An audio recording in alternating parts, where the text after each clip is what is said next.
What's up, Reaction Squad? It's Good Business. Let me see. I'm gonna take a business. Good reaction with no reaction video. Yep, the next FNAF game series here, and this is the sub part, the full part of the FNAF Secret the Mimic with Alright, probably a big live talkback. With still in the day, we're doing a live stream on the main channel. That bit for Google channel ready to that talkback stream. Got a couple of big people in it. I think it's gonna, guys have a touch of big game in it. Guess what's in last live for that type of thing. Don't go in it obviously because I was like to be in it. There might be some new people too. I can also see Fusing CK will be in one. Because Fusing Game was good friends with Darko, so I don't know why he wouldn't be in it. So yeah. He doesn't even have to use, his face cam. So yeah. See. Time for FNAF, obviously, 100%. But I got a thing from some people from the game series team. Let's see, some other people. I guess kind of remember I was in the last live talkback stream, but that's him, possibly because he's been in one game series stream with a utility stream they did for Say Tude. So maybe if that be the case, maybe. Do I see him in it, be in it? I think that's basically everybody that I can think of. So yeah. If you're before this on Assassin video or this video, don't forget to subscribe because we're almost halfway at subscribes. But with that being said, let's get into this. Alright, people, let's get it, y'all. So this is FNAF. How to start the myth for good. So I'm actually interested in this. So yeah. Alright, let's go. Are the key to solving the Mimic. We always knew that these strange characters were in some way connected to our latest big bad, but thanks to Secret of the Mimic, we finally know why, and it tells us everything we need to know to end it all.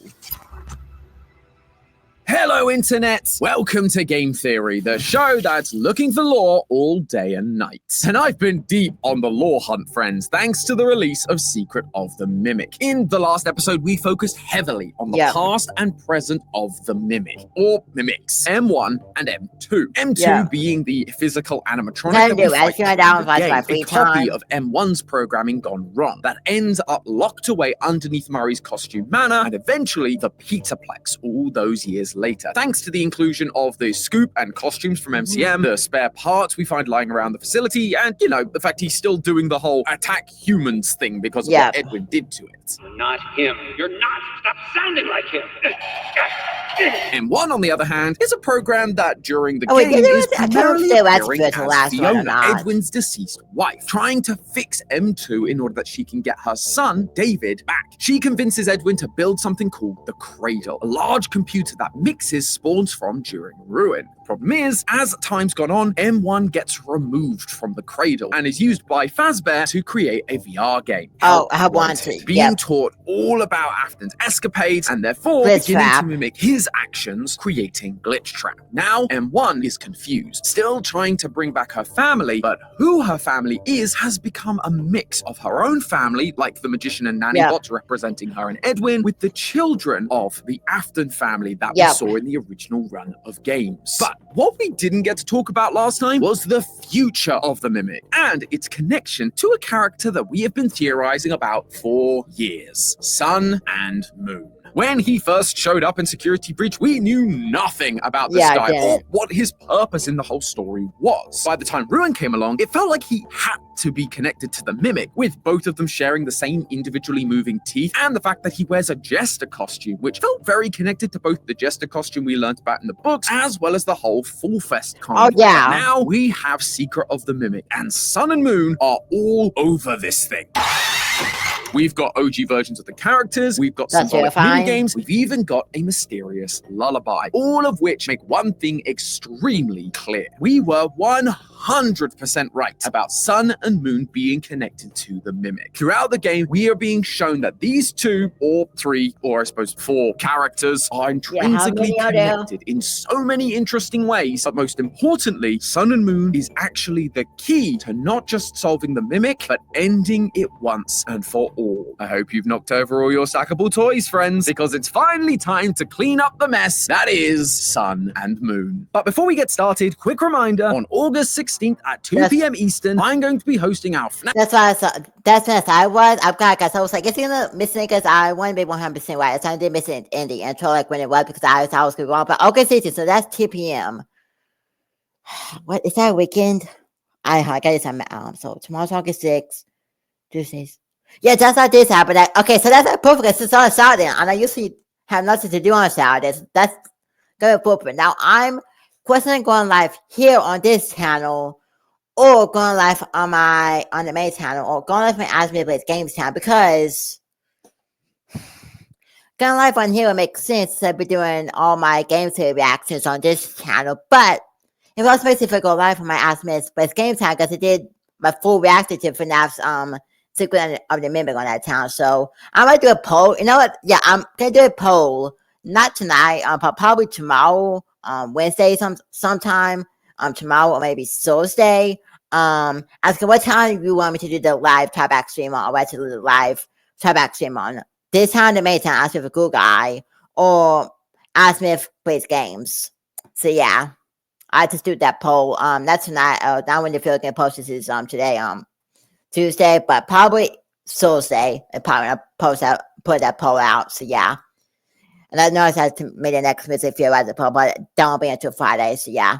Anyways, let's get to this. Secret of the Mimic live. Because yeah, so I mean we're always interested in characters, because if you don't know, they were the daycare workers and the security police.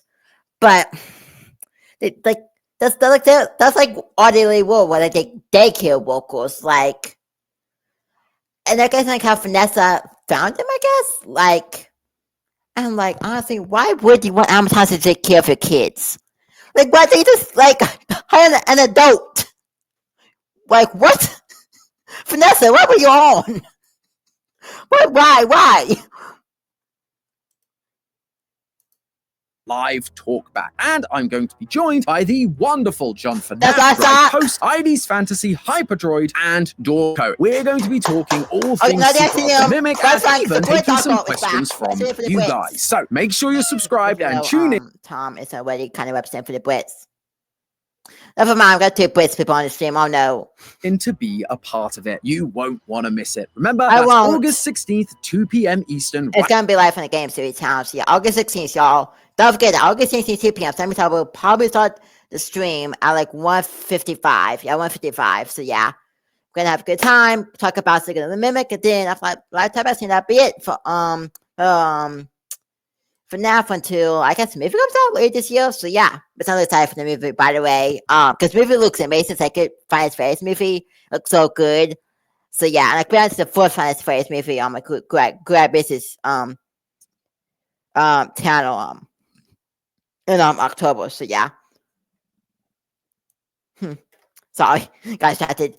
Let's continue. Right here on Game Theory. But now, back to the video. The first instance we get of Sun or Moon appearing in this game is right as we enter Murray's costume manor for the first time. As we head over to the computer in the security office, we can find a few options to select. Maps, obviously a map of the facility. Logs, which is where we get to see all the juicy lore-filled chat logs that were found from the mailboxes strewn about the building. And then there's our main focus for today, Moon.exe. We've talked about Moon.exe in our previous episodes, but in case you missed those, or the massive playthrough we did over on GT Live, it's basically a game within a game. We start in a bedroom, and while the goal is initially unclear, if you take a wrong turn, you face the wrath of Sleepy Moon, who tells you to go back to bed. Now, as you play the normal game, you can find collectibles inside of presents that you can then load into the system, and they will appear inside Moon.exe for you to use. Each one serves a specific purpose, either helping you to thwart Moon's attempts to stop you, or giving us information about Edwin and his family. In a previous episode, we've talked about the snow globe that is next to a married man and woman, where the woman looks burnt, and how it's meant to be symbolic of Edwin and Fiona Murray. But that isn't the only lore this game provides us. The initial premise of us being told to go back to bed gives you the impression that we're a child, trying to sneak out of our bedroom and go.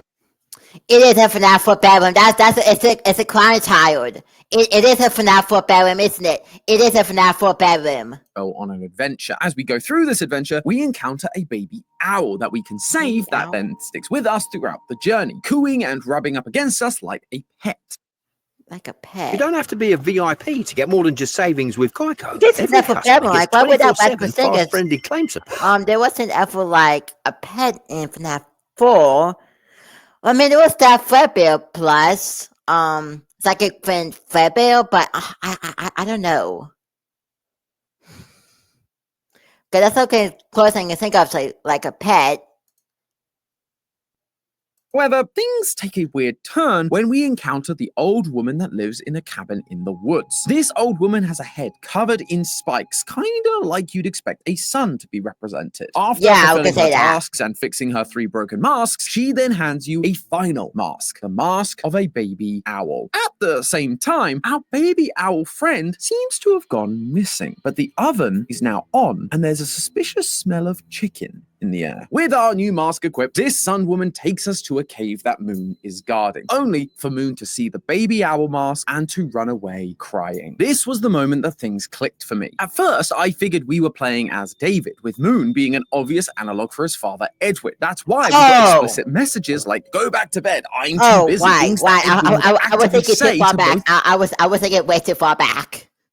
David and his wife, Fiona. Just give me a minute. David's 2 years old. He won't remember a thing. Besides, he's got plenty more birthdays. However, this moment where Moon, Edwin, sees us wearing a baby owl mask and then runs away crying, along with us only gaining the owl mask as the baby owl disappeared, it made me realize we weren't playing as David, but the mimic, M2. M2 was designed to mimic David perfectly, like it was wearing a mask pretending to be him. And we know that that actually really upset Edwin. Stop, not him. You're not. Stop sounding like him. This game, therefore, if you don't like him, then why did you make it, you idiot? Moon.exe is essentially M2 learning how to be David, being taught how to behave, like being in David's bedroom and being told to go back to bed. The baby owl, therefore, the one that we get the mask from that disappears and dies, is the actual David. Oh, and that makes sense. That makes sense. Us on our journey once we have the owl mask. Well, the game is pretty clear about who that is. Once you execute the parachute program and head down to the R&D department, we find M1, the original mimic, now taking on the persona of Fiona, sitting there like we spoke about last time. And on the monitor surrounding her, we see the same sun character. M1, Fiona, is Sun. And that actually explains how M2 learned to be David in the first place. When M1 and Edwin are arguing about whether to make M2, David is already gone. It happened,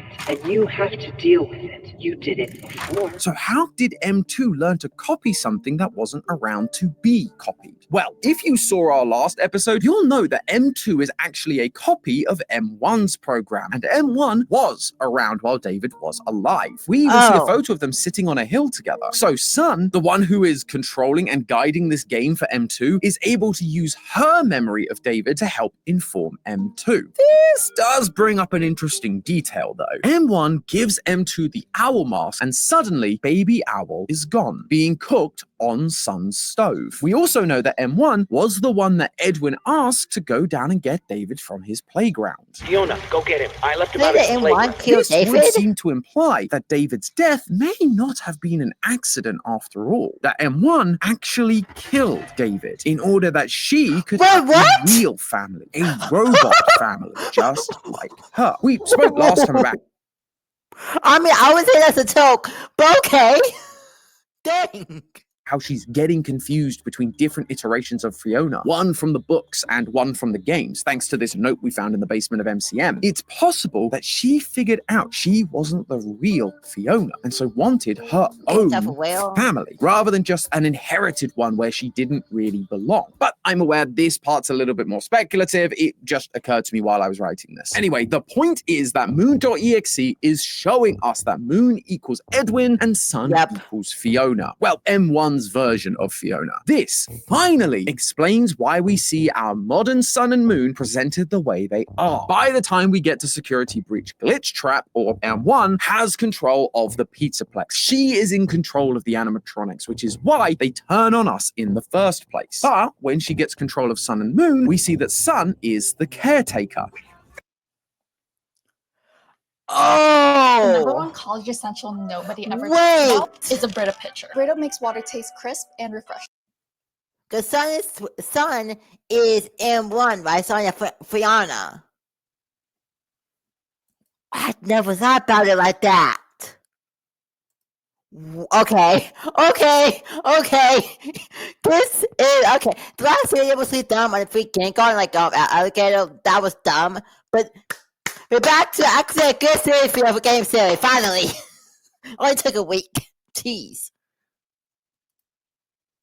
Finger pain, tell stories, drink fizzy fast until our heads explode. They are the one who wants things to be perfect and wants to win the child's affections. They are also the one during Ruin who wants to be rebooted. Reboot. We need to be whole. Just like M1 Fiona wants M2 to be fixed. Moon, on the other hand, Yeah.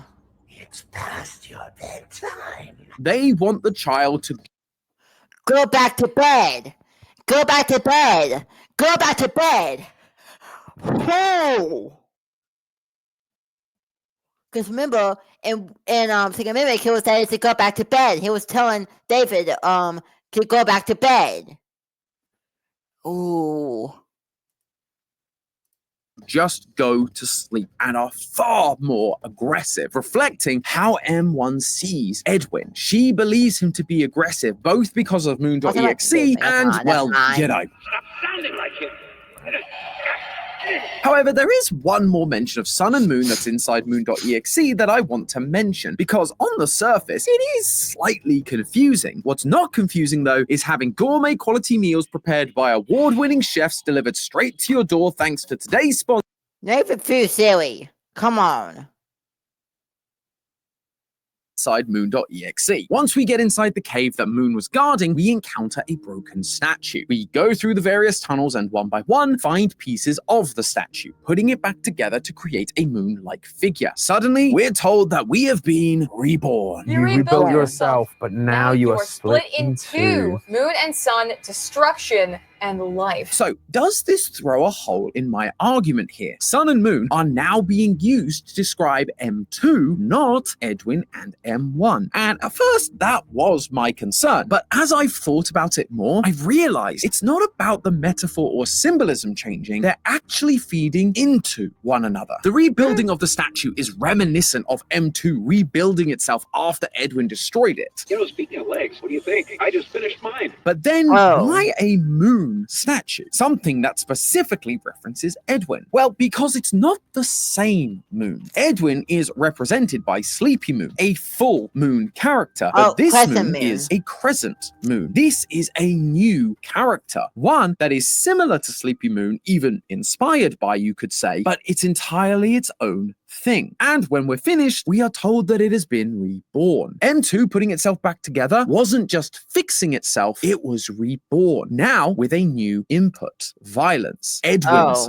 violence. Moon's violence. It was no longer just the M1 based program it was before. Edwin's actions affected M2 and caused it to be reborn as the violent animatronic we know now, like a new version of the character Moon. But it isn't just Moon. We're told that it is a combination of that destruction and the life of Sun. M1 wants to create life, making M2 their son, while Edwin wants to destroy M2. These two things have combined together to make the mess that is M2. And those pieces are now at war with each other. Again, just like Sun and Moon are in Security Breach. Duality in this franchise is something that I've wanted to write a theory about for a long time. It felt like there's been so much of it in the series, from the two-toned logo on the Ruin website, the two-colored eyes of the tiger plushie, Sun and Moon, to even as far back as William versus Henry. It's always been about these two opposing sides being mixed together into one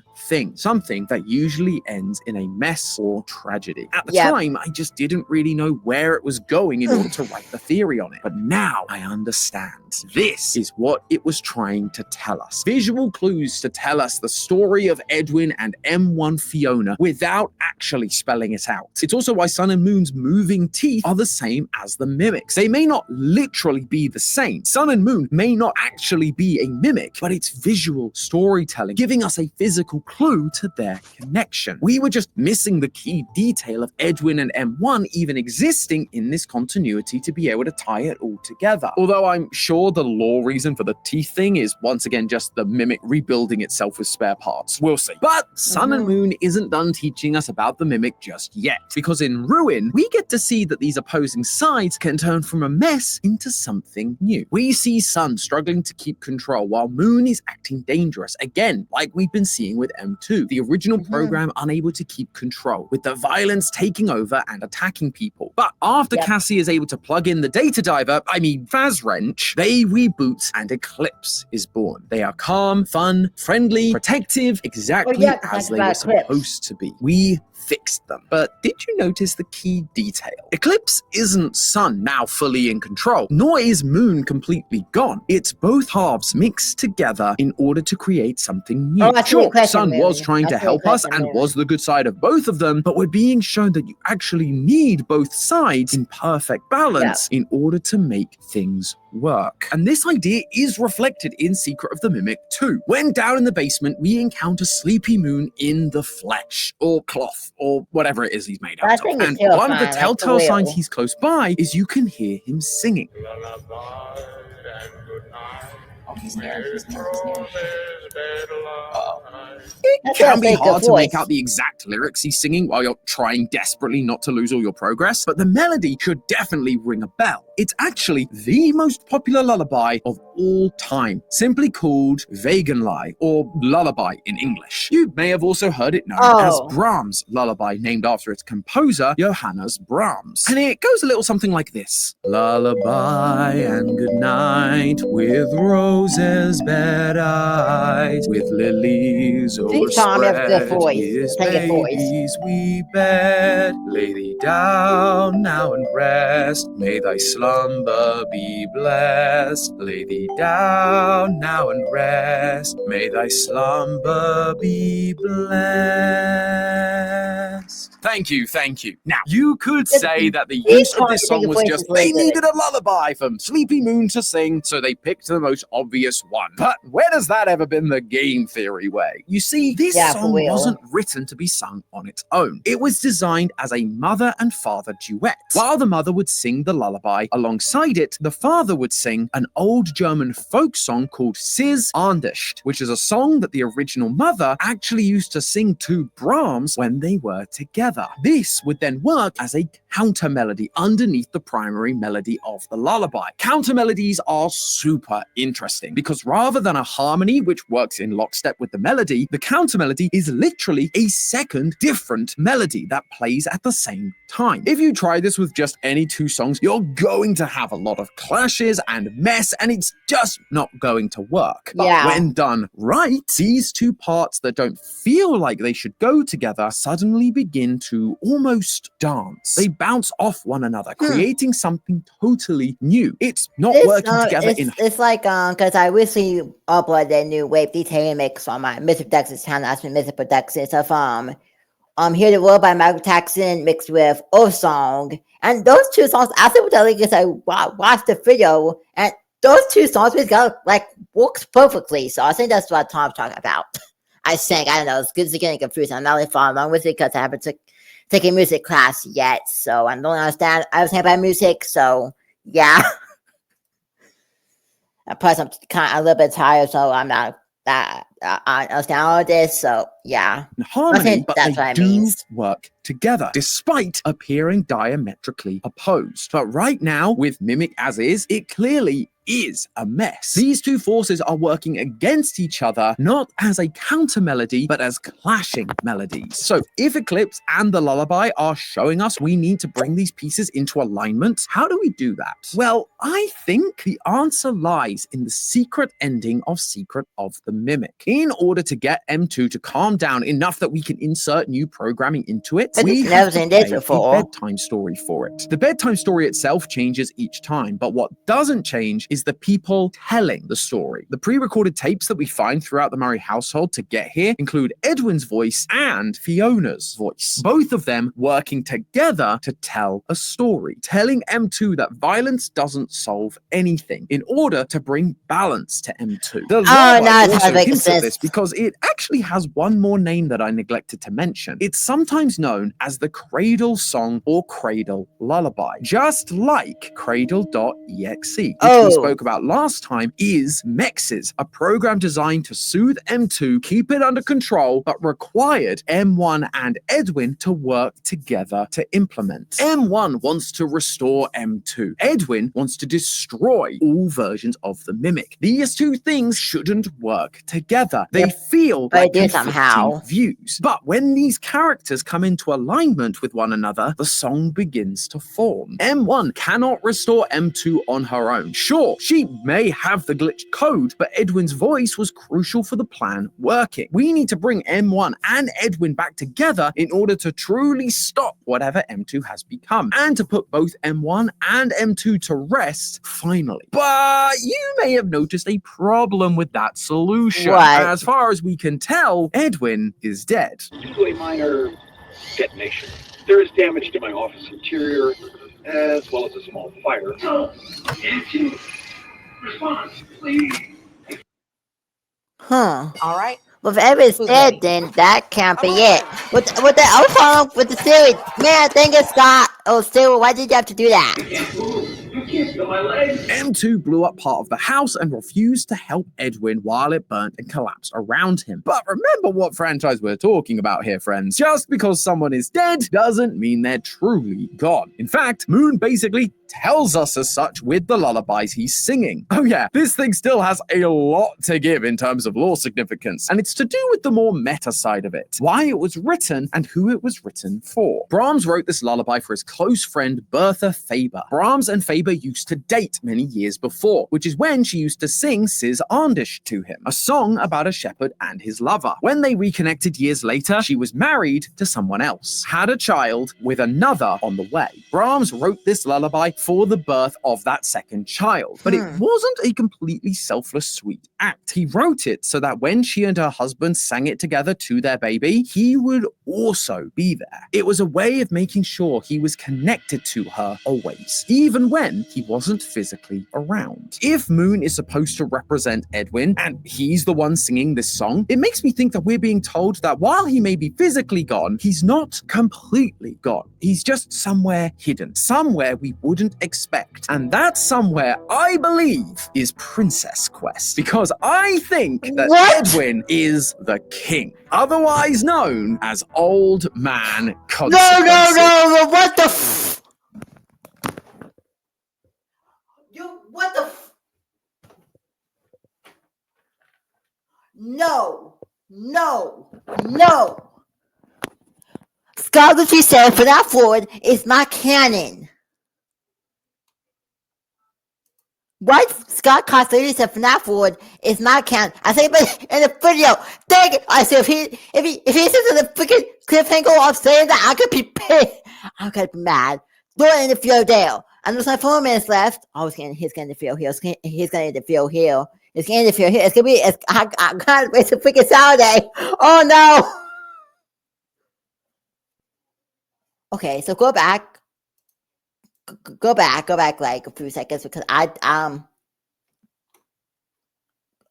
believe is Princess. Hold on. So I'm gonna go back. He may be physically gone, he's not completely gone. So Edwin's gone, but dead, but it's not. He's just somewhere hidden, dead. Somewhere we wouldn't expect. And that somewhere, I believe, is Princess Quest. Because Which way that Princess Quest? I was like, wait. But I thought we always saw Princess Quest because we knew that the princess was supposed to be Vanessa, I think, and Vanessa Cliff Tap. But he says this. I think that Edwin is the king. The king. I don't remember our Princess Quest. I don't remember the king, but I think that was from the second Princess Quest game had an security breach. Yeah, security breach. Otherwise known as Old Man Consequence. This is automatic consequence. I'm like, no. There's no freaking way, Edwin. There's no freaking way Edwin is Old Man Consequences. There's like no freaking way. And Scott has freaking been teaching Edwin for that freaking long. This is a crazy game series video. This is a crazy game series video. Oh my, there's no way. Because FNAF, I think we released back in 2016. This game, Mimic, what does release this year? There's no way Scott has been holding out for 9 years. Okay, quick. I had some context on my consequences. I know who on my consequences. He first appeared in FNAF for the Took FNAF game. This guy was telling himself it's not canon. I'm like 100% what he said that. I think it sounded like a steer post or something that FNAF Wood isn't canon. That's if FNAF Wood is canon. But on my consequences appeared in the secret ending if you would go too far down in the flip side. The flip side, you would my consequence was the scene they're fishing. And if you go into this lake, you would get to Easter eggs where you see some people sitting around the TV. But then my consequences we appeared again in FNAF Ultimate Cousin Night, which kind of made him canon because there wasn't times in FNAF Ultimate Cousin Night were canon. So why would my consequences be canon? But it's kind of saying itself, FNAF Wood isn't canon. Nothing FNAF Wood is canon. So there's no way my consequences can be Edwin. This doesn't make any sense. Because why? What's that name? All my consequences.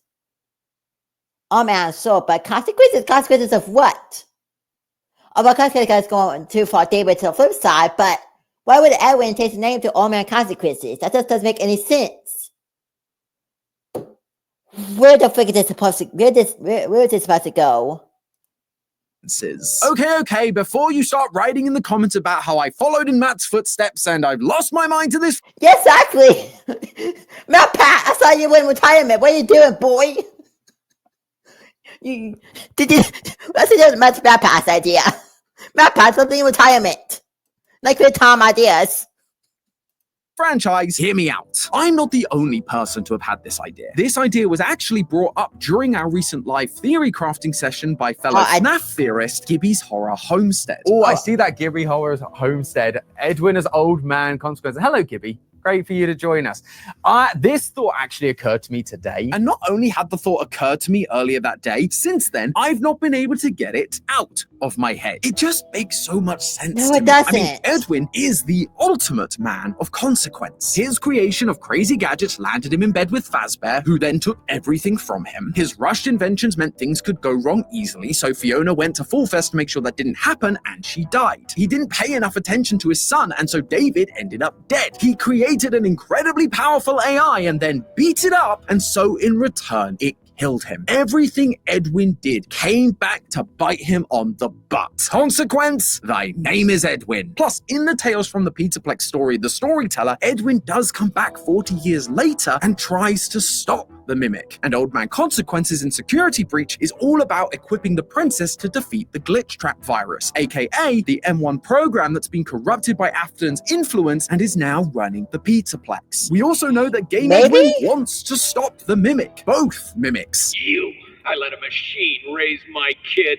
You're not real. What was I thinking? He realized what he'd created and that it couldn't replace the real thing, which is why he didn't want to fix M2. Instead, just going along with the plan to create mexes to pacify it. Now, I'm not saying that Edwin is possessing Princess Quest or anything like that. Modern FNAF requires modern solutions, and so I believe it's more likely that, like M1 isn't really Fiona, but the M1 program mimicking Fiona, that this is another program designed to imitate create Edwin, like a digital signature of sorts. In the real world, programmers will sometimes physically put part of themselves into their code. They will leave a line of code or even just a few letters or symbols so that when someone else takes a look, they will know whose code it is. We actually see Gregory do this in GGY. When the animatronics begin behaving strangely, the characters take a look at the code and find the letters GGY all over the place. Oh. It's not really doing anything, it's just a digital signature to let you know that this was Gregory's doing. At this point, M1 has been integrated into basically every part of Fazbear Entertainment's technology. M1 is running the show, corrupting everything. But M1 was Edwin's code. He created it, and so I'm suggesting that deep in that programming lies a little piece of himself, almost like a failsafe that's there trying to fight back. Old man consequences. In FNAF world, he was buried deep in that code, but as time's gone on, he's slowly come more and more to the surface, able to help more and more. He helped Vanny fight back against the glitch trap virus. We even saw Moon, the character we talked about representing Edwin, giving over glitch trap to Vanny so that she could crush it and be free of its influence at the end of Princess Quest 4. And I think in whatever sequel Steelwell has planned, we're going to have to help Old Man Consequences one last time to free M1 of glitch trap's influence and bring Edwin and M1 together to stop M2. They may be doing it for different reasons. Edwin may still want to destroy it. M1 may still want to fix it. But if we can get them to put aside their differences, those counter melodies are going to start to work together to create a complete piece that will end the internal battle of the Mimic once and for all. Although the Mimic in Ruin does seem to have a convenient hole where we had to insert the data diver during the secret ending, so we might have to figure out a different way to get these two fighting programs into it in the first place. But hey, that's just a theory. A game theory! Thanks for watching. World premiere on Game Theory. Over the last year or so, I've been noticing an evolution. Oh yeah, that's another film we got to that Game Theory and the Mascot Hole, but that'll be in a few days. I was saying maybe